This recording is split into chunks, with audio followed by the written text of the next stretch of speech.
Well, this morning is this is a Q&A power hour. Because I'll be honest, my brain capacity went into my masterclass on Wednesday. So my topic today is Q&A power hour. So there's gonna be more people coming on. You know how this goes. Hold on one second. My dog is having her warning saying, and my husband is not here today. So it's just me. And I get to be a dog mom, full-time dog mom. Those of you who are actual full-time moms, like full-time human moms, do not envy you. I would just like to be a full-time dog mom. That's all I got. Okay. So it's Q&A power hour, because I'm sure that there are like I said, I didn't have a big brain capacity to think about a new topic today, to be honest with you. And we have some really good topics coming up in October. I'm pretty excited about it.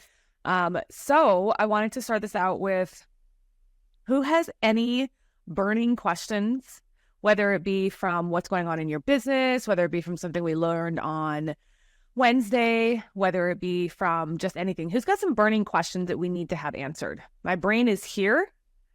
It's on fire. It's 8 o'clock in the morning. So I'm like, yeah, let's go. So let me help you answer those burning questions. Who has any? Got to be something going on. Well, first of all, your event the other day was amazing. Thank you. It was really great. You have good energy. I feed off that. I love it. And it was really, really, really good. Thank you. I appreciate that. We put a lot of, I gotta owe it to people that helped me. I mean, it's just me. I'm the presenting. Andy, you guys, she's really behind the scenes. She's super quiet all the time. But I asked her on Friday, I'm like, girl, we got to finish this up because we were having a little bit of trouble getting it done. And Andy just powered through and got that entire presentation done.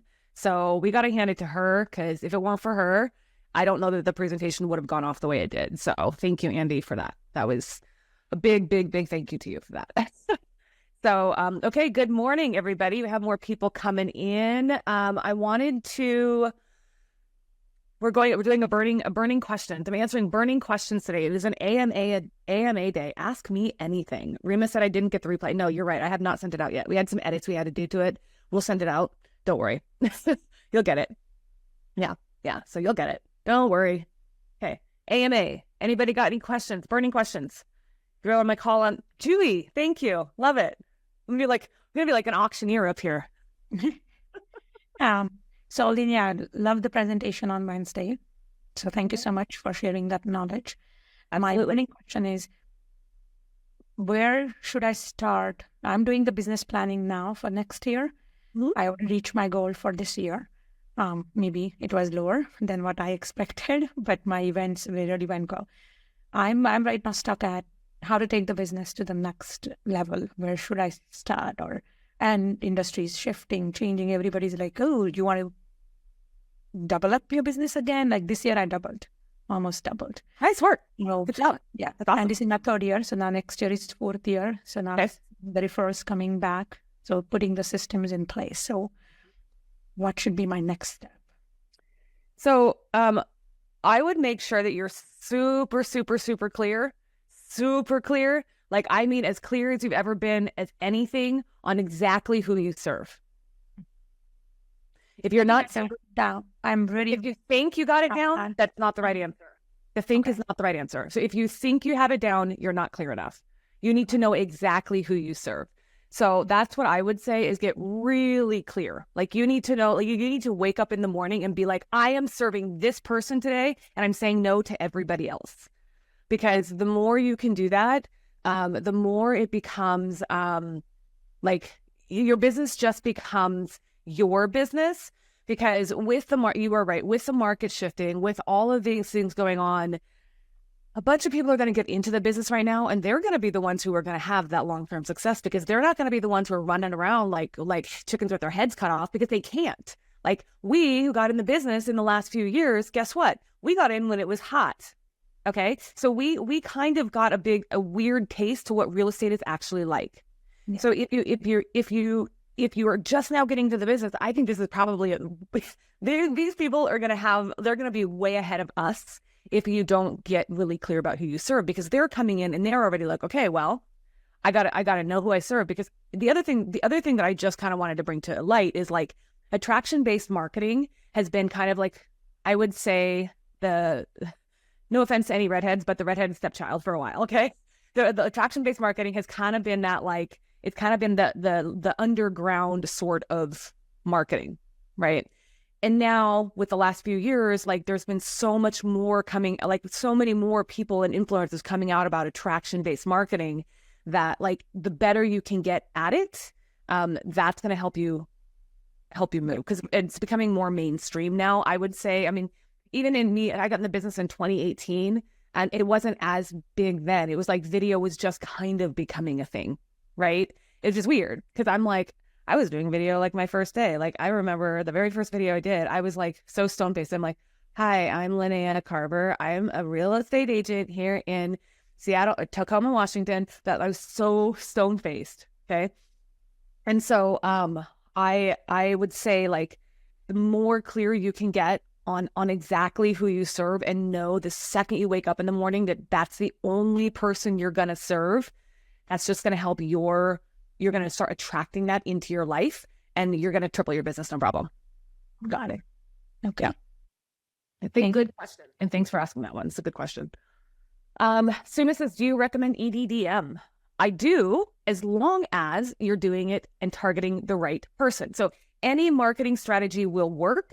Any marketing strategy works. I do farming. I do target farming. I also do grocery carts. I also do I'm on a kiosk inside a grocery store, or not a grocery store, but a Rite Aid. I'm on a kiosk at Rite Aid. I also sponsor a magazine.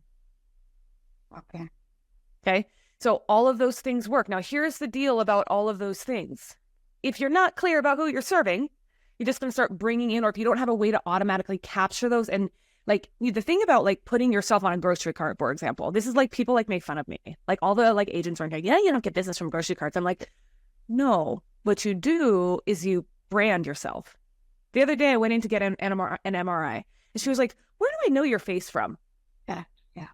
She's like, where do I know your face from? She's like, I see your face everywhere. Your name sounds so familiar, but I just cannot place it. I'm like, oh, where do you live? And she was like, oh, I live over here. She told me. I was like, oh, do you get the Lake Path Neighbors magazine? She's like, yeah. She's like, that's it. I see you there every month and I get to see your articles and I get to see you talking about the market. And then she's like, funny thing is, she's like, it's very different than anything else I ever see from real estate agents.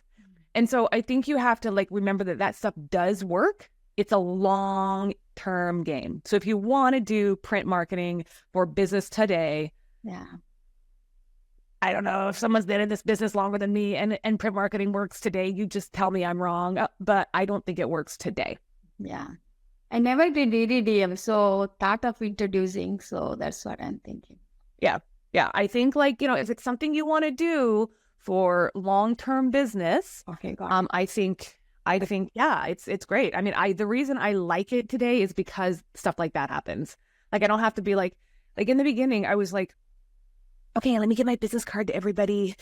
Let me tell everybody what I do. But now it's just like, oh, where do I know you? Oh, do you get the magazine? Oh, yeah. And then you wrote this. And so I think that's what it's for. Okay, thank you.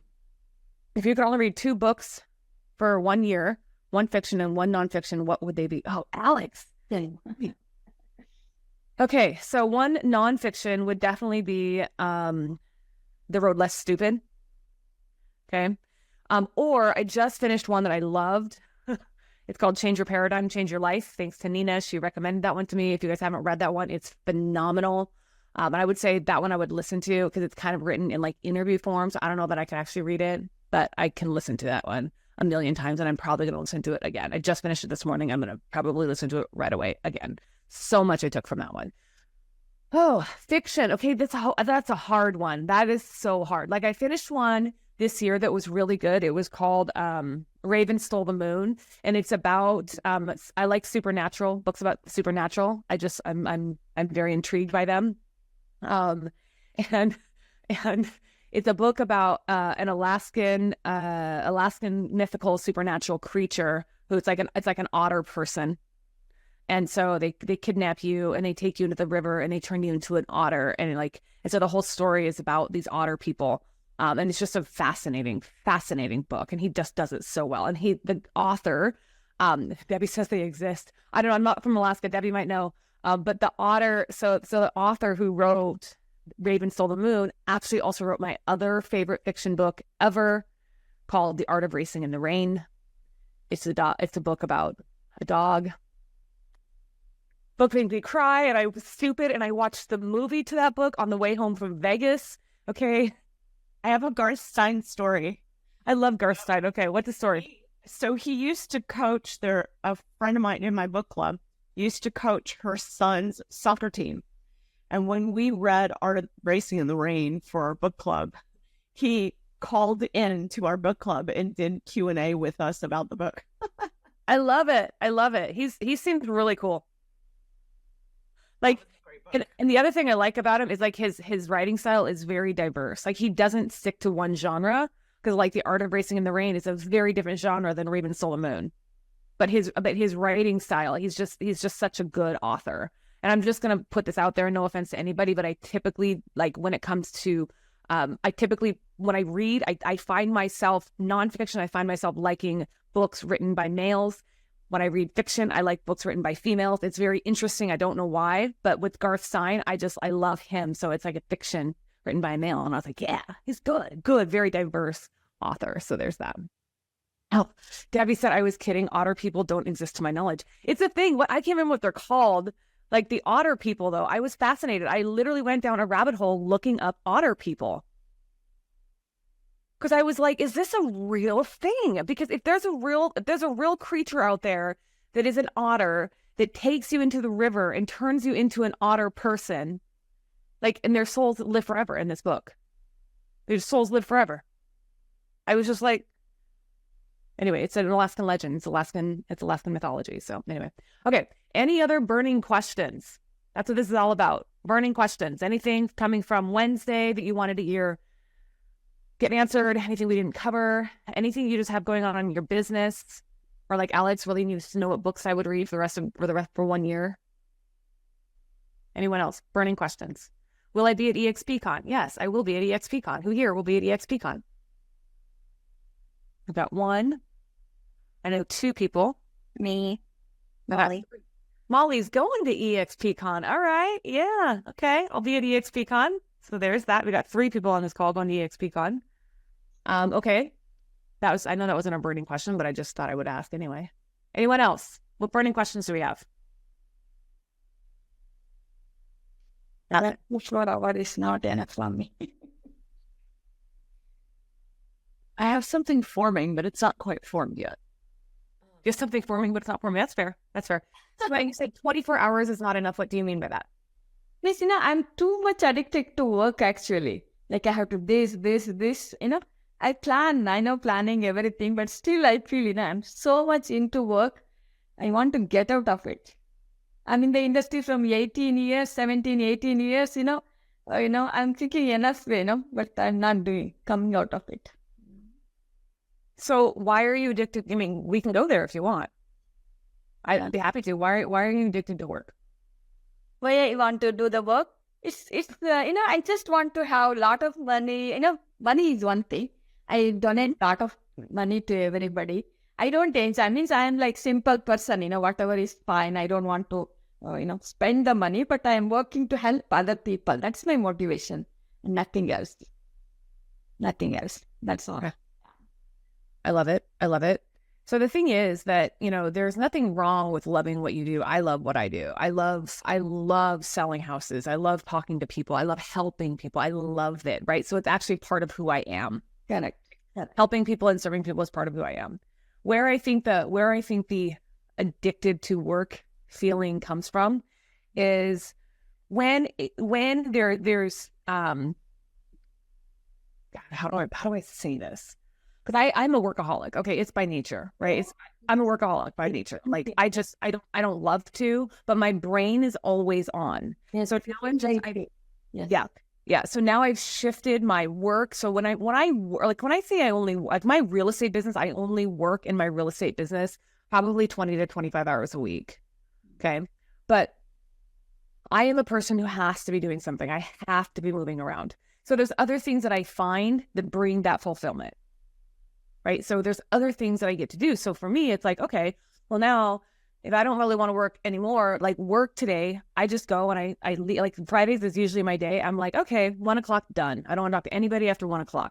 Like I'm done. I turn off my computer. I shut it all down. I don't respond to emails. Like I just don't do it. I'm like, it's fine. But what I do is I go find something else that I like to do.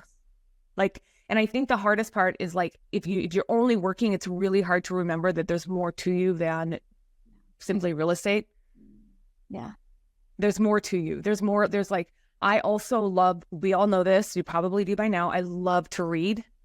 I love it. So, you know, I love to just like, sometimes I really just like to sit outside and journal. So I'll do a lot of journaling. I do a lot of reading. I also really like to visit my friends. And so sometimes I'll just be like, hey, what are you doing? Okay, let's go for a walk. Right. So I'm always finding something to do. And honestly, sometimes I don't know why I say honestly, but most of the time, what I like to do when I'm not working or when I try to turn off work is I just sit and my husband and I will just talk.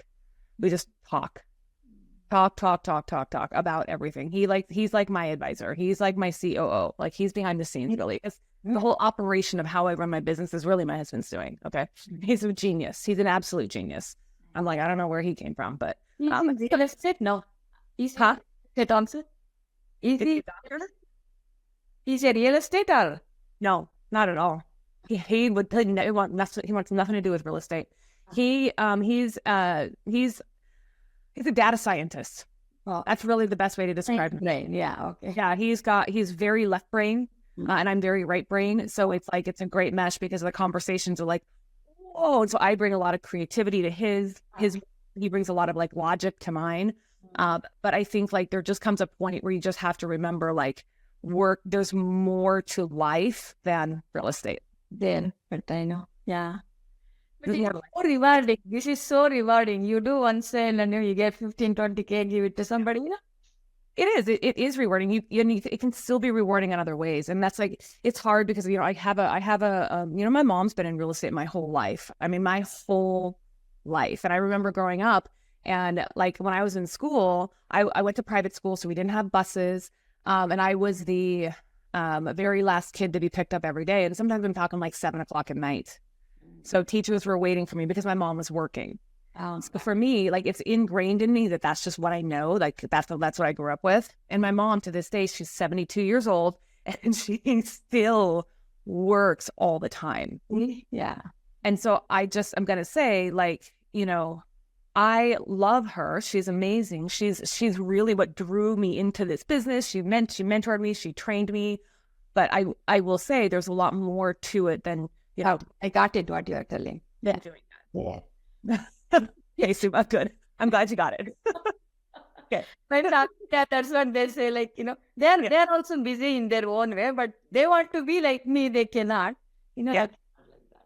Yeah, like you can find ways to serve people that are not having to be working, right? You could be volunteering. There's so many other ways you could do it. Sit on a board for something. My husband and I sit on a board for a children's clinic. I sit on the board for my HOA. That's not really volunteering. That's like not that boring, but I do other things. Yeah. I used to, but no, but yeah. Alex said, if you had to create 3 videos today targeting your client avatars, what would they be? I would create 3 videos. 1 is simplifying the process. Okay. 2 is exactly what to say when listing your home. Okay. So there's a reason behind that one. And 3 is what video? Because I have a whole bunch of content I'm putting out right now for my real estate target avatars. The 3rd is don't be afraid of a buyer's agreement. Those are the 3 videos I would create today. Okay. Molly says, going to the holidays, what are some customer appreciation things you have done or planning? Oh, great for this question. We actually have an APH topic coming up. We're talking about events. So one of my favorite things is I always plan. It really depends on the timing, what my timing is as far as how soon I can get it planned. We'll run a little behind right now. Like for me, I'm running behind for an October event, so I'm probably not going to do anything in October or November. So typically what I'll do is the first weekend of December, I will actually go and drive to all of my clients' houses. I take a week away from my office. We take a week and we just go and we deliver. The other thing is we do a New Year's party. So we kind of let everyone get through the holidays because everyone's busy, and we celebrate the New Year. So those are some of the things we do. And then Rima says Thanksgiving pies. Thought it was hokey, but my clients, yeah, people love it. People love pies. Costco pies are so cheap, $11 and $14, like so expensive. Anna said she got her gift yesterday. Thank you. Glad you got it. Yay. Okay. What is your answer? What is your elevator pitch? What do you do?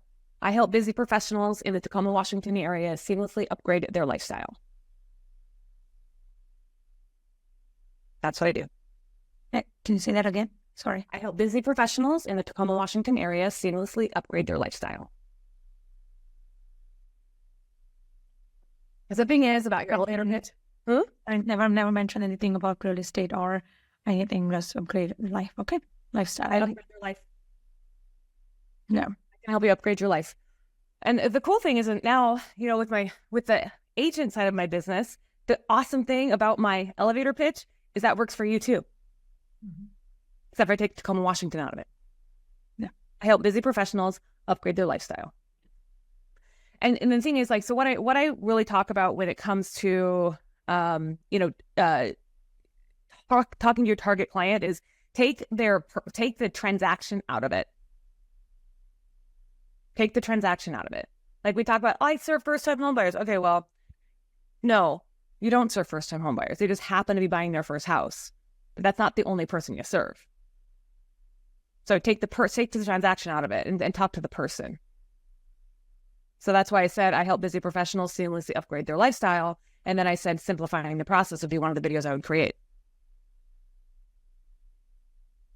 So that's what I say. So if you want to think about what you say to people when they ask you what you do, take the transaction out of it. I used to go through this whole, like when I was trying to go through let's call it my fancy elevator pitch. I was like, oh, I'm a dream home matchmaker. And I was like, okay, that's freaking cheesy. That did not work for me. I didn't like that for a hot second. I said it one time and I felt so, and I was like, okay, I gotta fix that one. And then I tried to oh, I help people build wealth through real estate. Okay, so I hear that one all the time too, which is great for some people, but I was like, that doesn't work for me either, right? Because this doesn't work for me. So for me, after I dug into my client avatar and I really got super clear about who I serve, that became who I serve. Busy professionals in the Tacoma, Washington area seamlessly upgrade their lifestyle. That's what I do. But still, I feel it is confusing. What do you think? Means then they will ask you the question, what do you do? Right? Then you explain. Got it. Then you explain. You do that. Oh, I have a simple 5-step process that's made moving into your next home. Oh, okay. Next question you will answer. Yeah. And I will tell you, when you have a really quick thing, like the thing is, I said someone gave me some feedback the other day that I said a couple things on the call. They were like, oh, I've never heard that before. Like the word cohort and the term conversion event, right? You don't hear it very often. So you want to know what it is. Is that true? Yeah. So the thing, that's what you want to remember is you want to the whole way to build a business is to be able to start conversations. And so if you answer a question, if people are saying, what do you do? And you go into, I help people buy and sell homes in Tacoma, and I can do it because I have a really good digital marketing plan. And so what I do is I make sure that I run a bunch of social media ads, and I get your name out on social media and get you in front of 1,000 people, which is more than most agents could do. And you know what? I also do it for the lowest cost than anybody else. Okay. That's not a conversation starter. You know what that is? That's a conversation ender. So instead, just like Sim was like, well, what does that mean? You help busy professionals seamlessly upgrade their lifestyle. What does that actually mean? Oh, okay. Well, thanks for asking. I have a simple 5-step process that can help moving into your next home easy. Right? So conversation starter. It's all about the root of everything. People. How many of you like people? I love people. I love them. Sometimes I love people too, but sometimes they're harder to love than others. Sorry. sometimes they drive me nuts. Joy. Yeah. I need it. Sometimes they drive me nuts. But that's why I love them, because you never know what you're going to expect. You never know. People, that's what I say. sorry, I'm off camera, but I was going to say my I help statement is kind of close to yours. I say I help busy professionals, and then I say making big moves. But now that I've heard yours, I'm going to tweak mine because I love that it doesn't talk about real estate. So I'm going to tweak mine, but try not to sound exactly like yours. So thank you for that.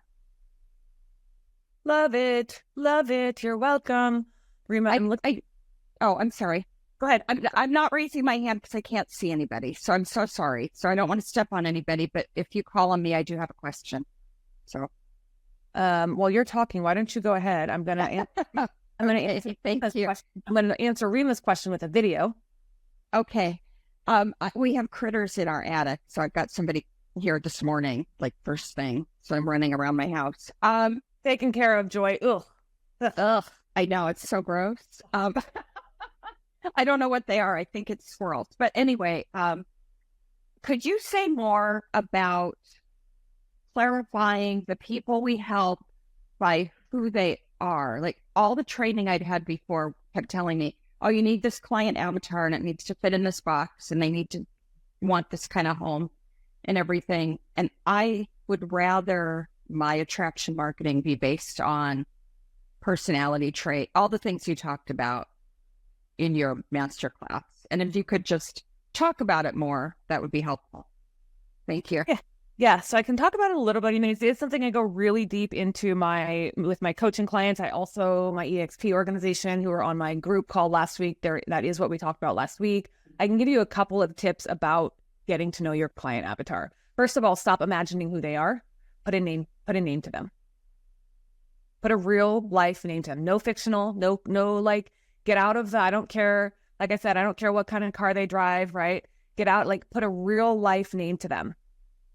And what do you need to know about people, right? You need to know what drives them because humans are driven by emotion. I don't care who you are. I don't care what anyone says. Humans are driven by emotion. 100%. That is what makes us human. Okay. So if you can get to the emotion of what drives a decision, that's who you talk to. That's who you serve. So people who are in a certain part of their life, there's a certain emotion or a certain trigger in their life that's driving them to make a decision. So that's why I say when you focus on the person and not the transaction, right? Like there's a lot of ways to do a niche, And when I first was going after a niche, I was like, okay, well, I want to do VA. I want to do this. I want to do that. But I'm like, no, that's not necessarily that's what I can help with that. But the who is like, who is the person who has the VA transaction? Who is the person who wants to buy a horse property? Who is the person who wants to buy a home on acreage? Who is the person who's buying their first house? Who is the person who's downsizing, right? So all of those homes, all of those things are great. But the reality is you have the same process for someone who's buying a first home, second home, third home, fourth home, fifth home, selling and downsizing. Your process is the same, is it not? It's the same process. So, yeah. So if you take out what the transaction, take out what they're doing and start focusing on what's driving that decision, that's going to drive how you communicate your message to them. And that's what I can say about that. Okay, that's helpful. Thank you. Yeah. The whole niche conversation just gets too in the weeds about, oh, you're only going to help VA or whatever, or you're only going to do luxury property or something. Well, I love your approach. That starts to bring a whole lot of like kind of scarcity mindset too. And it should, like niches really, like when you really niche down, it's like, whoa, there's so many people out there. Okay. Like I'm going to just give you an example. Obviously my real estate business, it works, but in my coaching, okay, you guys all saw it on Wednesday. Okay. My niche is very different than anybody else. A lot of us have been to some of the same coaching programs. My niche is different, and it's a niche that a lot of people need. So in order for me to present that niche, I had to be able to say, okay, I have to talk to the emotion for the people who need what I have to offer. Right? You're overwhelmed. You need simplification. You need to stop squirrel syndrome. You need to stop overspending on a bunch of money. You need to watch where your funds are going, right? You need a simple process and a simple system to building a business that's sustainable. Because If you don't, you're afraid you're not going to be in the business any longer. You're afraid you're never going to retire. You're afraid you're never going to have time off. You're afraid you're going to be working too much, right? There's a lot of emotion behind that. So if I were to just say, okay, well, I'm going to help you build a system. Okay, that is a buzzword in the industry right now. Is it not? Yeah, right. Oh, I can help you build a system. Okay, cool. And system, you hear technology most of the time. People are like, oh, what tools? What tools are you using? Okay, well, that has nothing to do. I mean, yes, obviously I have technology, right? But that's just a support. Technology supports the system. So what I do is I talk to the person. I talk to the emotion behind it. So that's what I can tell you about that. I hope that helps. And enjoy it. Also, let me just make sure we got the replay out too from my call last week, from my my organization call last week, because we talked a lot about it there too. Okay, great. Oh, I remember. Oh, no, I missed that one. I'm Yeah, sorry. I think you missed it. I accidentally missed that one. Sorry. But that was helpful. Thank you. Mm-hmm. Thank you. We'll talk about it more. Thanks. Rima, here's I'm going to show you a video with a video. I'll give you the link to it here if you want to watch it. This is a how do I do an about me video. Okay. And then I have to be on a call real quick so you all can watch that. There is a video. That is an about me video. I created this in the very beginning of my career, and I have more, there's a ton more like this, but there you go. That's an about me video. Okay. So it's nothing about, it's really just, it's you hope you can just watch it and see. So, okay. And then Isabel, my last question, then I got to run. Do you recommend focusing on 4 lead generation buckets? I have 5 lead generation buckets. I have 1 that I spend most of my time in. And the others, the whole purpose is I want one that's going to constantly keep me right now, right? One that's going to constantly keep filling my database. And then I focus more of my time on nurturing that database. So 1 that's filling the database, the rest that are nurturing the database. Okay. Everyone, I hope this is helpful. Thank you all for your questions. See you next week. Thanks, dear. Thank you so much. Bye-bye. If you'd like more information or to get connected to the Agent Power Huddle, join our free Facebook group. This call was designed for the agents in our EXP organization, but open to any agent from any brokerage. If you're a guest and you're interested in learning more about EXP or our specific resources within the Agent Collective, reach out to the person who invited you to this call to get more info. Produced by the Agent Collective Media Network.